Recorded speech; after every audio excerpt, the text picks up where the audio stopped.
Is slack tide good for inshore jigging? Have you ever wondered if slack tide is a good time for inshore jigging?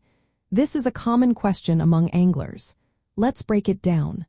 Slack tide happens when the water is transitioning between high and low tide. During this time, the current is minimal, which can make fishing a bit tricky. When the current is weak, baitfish tend to be less active. This can lead to fewer opportunities for larger fish that relying on baitfish for food.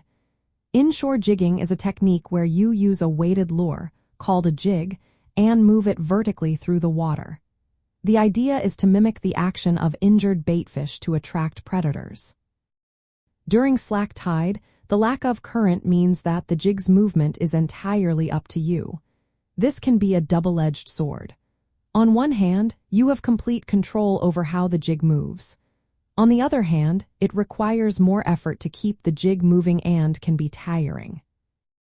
From a boating perspective, slack tide can actually be beneficial.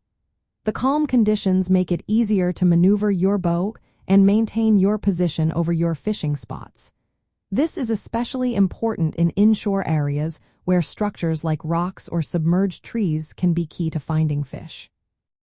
To make the most of slack tide, focus on areas where larger fish might be lurking. Look for ambush points or structures that can provide cover. Using lures that closely mimic baitfish and manually imparting movement can help attract fish that may not be actively feeding. While slack tide can present challenges, it also offers a chance for precise fishing. You can target larger, more lethargic fish that might be less likely to chase after a fast-moving lure. Adjusting your strategy to compensate for the still water is essential.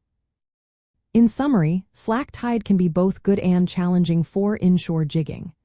It requires some adjustments in technique, but with the right approach, it can lead to successful fishing. So, next time you are out on the water during slack tide, remember to adapt your jigging technique and keep an eye on those prime fishing spots.